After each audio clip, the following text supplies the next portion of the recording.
Look out for the language. The moment you see the language, you will be getting a feel for what's operating. Visioning. Can't read them here. Visioning, diversity, leaders, collaborate. You'll see more and more public sector documentation talking about collaboration. That is being written by somebody who knows that we're setting up a new society. Well-being. When they're talking about your well-being, they're not interested in your well-being. They want to make you ill. I'm not joking, sir. My background, I started out in 1972 learning how people were going to kill me.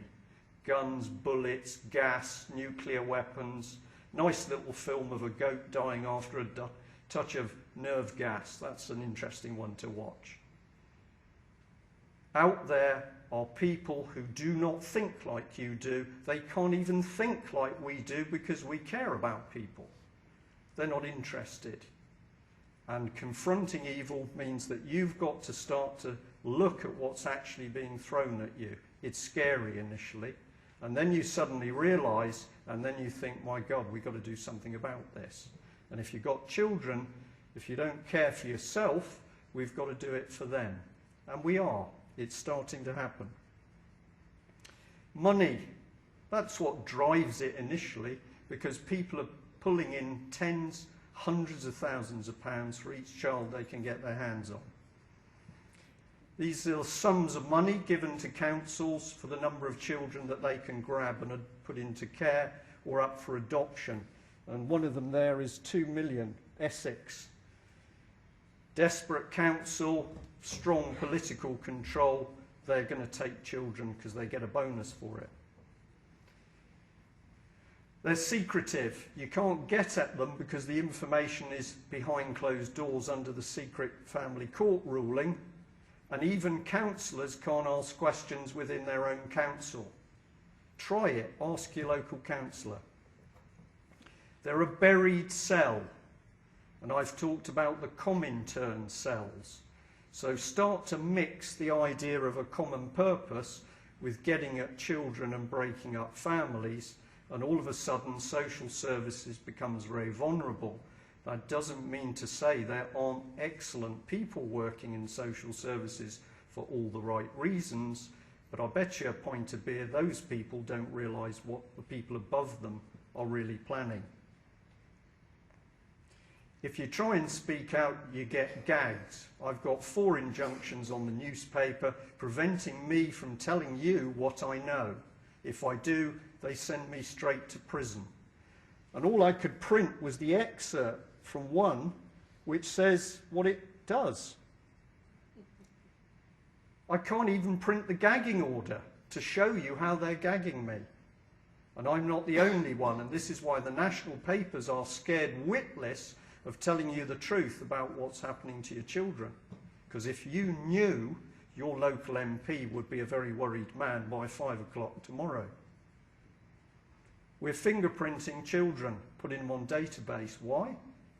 Do you think it's not happening? Check your local school, it's happening.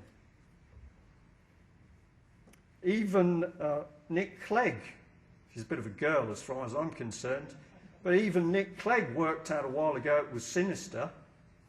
Now find out what the Liberal Democrats have done about it. Nothing, because he's controlled. He's a clone. He's Tony Blair. You've seen the hand movements? They're all doing it because they've all been trained by the same people. I'll stop doing it because otherwise you'll think I'm trained by the same people. This is another database system being put in by Siemens, German company. Not all Germans are bad people. We get a lot of good information from them.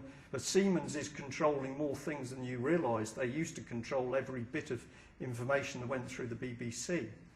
They control the CCTV cameras at stations. They control CCTV cameras on the train. Where does the information go? Now they want the children. Who's pulling the strings? Well, if we look at Harriet Harman as one lady, we can show that she's linked in, or was linked in with Liberty. Chakrabarti, you know that name? Liberty. And Liberty was originally linked through to two paedophile groups. Well, they were lobbying groups that paedophile activity should be allowed. And then we find that she's signing letters suggesting that if you take pornographic pictures of children, it really should be up to the children to prove they've been hurt. Boy, nice lady. Where is she now? In Westminster. Alongside Ed Balls, isn't she? And he's a Bilderberger, and that's got a Nazi origin, and they looked after children, didn't they? You glad you came? Liberty we can show linked through to some other weird stuff. This is a charity, Children, Our Ultimate Investment. Whose investment? And they're encouraging programs where children are going to be touched by adults, because it's good, especially for men. I'm a man. I believe what's happening, and men are being alienated from children, and you can't even take pictures of your own children at school. These people have got something much nastier happening, and these are the programs being put into the academy schools, which are being promoted by Mr. Gordon Brown, who lives just down the road, and his friend David Cameron, who says when he gets into power he's going to continue the program. Would somebody like to knock on Mr. Brown's door and ask him what he's up to? This was a press release to do with that. I'm going to skip through this. It appeared in the Telegraph. It's all real. I'll leave Tony Gosling to go through the rest of it. Here's the stuff on the ARC schools. Therapy, whether the children need it or not, and they don't need your permission to give it to the children. Political charities. £44 billion worth of charities in this country. Why have we got a problem anywhere? Because they're not what they seem. If you dig into them, you find out that they're political. And so we had Bernardo's that makes a fortune over providing consultants to helping in child cases, suggesting that more children should be adopted. Am I silly, or am I beginning to work out there's a scam going on? 44 billion is the budget of charities in the UK, of which several million are swallowed up by common purpose.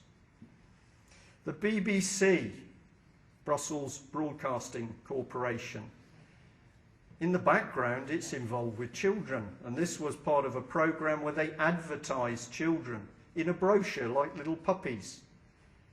They needed new homes.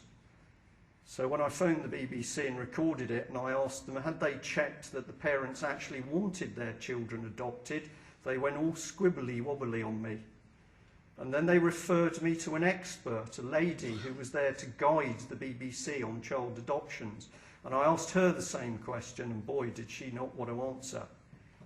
And then all of a sudden, nobody wanted to speak to me. I've still got the brochure. It's horrible. Little puppies, and they all look so sad. They're your children. Mine are grown up.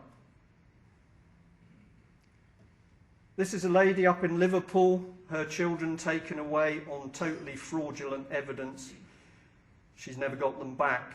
She was arrested by 10 police officers a little while ago who kicked her front door down. Why did they do that? Because she's creating a big stink that her children have been kidnapped by the state. She's a lovely lady. She's shown me the documentation. She's got the recordings. You are watching perjury in court, bent judges, bent policemen, and they tried to lock her up. They usually try a psychiatric unit. We phoned the police. We said there are thousands of people interested in Mrs. Spalak, and we're going to print the story tomorrow in the UK column. By 8 o'clock the next morning, they were offering her cups of tea, and she was released a couple of hours later. You can do it.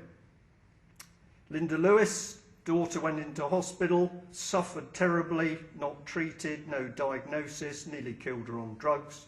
Mother eventually took her to America to get a diagnosis. Neathport Talbot Social Services arrived in the States with no documentation whatsoever and took the girl at gunpoint, helped by the American police. You're saying this can't be true, and I'm telling you it is. She was in court in South Wales recently. I was there. The judge allowed the local authority to call 3 witnesses. He would not allow the mother to call 4 witnesses who were all local councillors who were prepared to testify under oath that This case had arisen because their counsel had broken the law. Kidnapping is a criminal offence. It was all blocked by the judge. Why? Because what was done to the girl was phenomenal. She's never been home. She's now an adult. She had a condition called Zollinger's, which is multiple ulcer perforations of the gut, intensely painful. And I've got documentation where the girl was being told she imagined the pain. There's one letter I can't read because it makes me cry.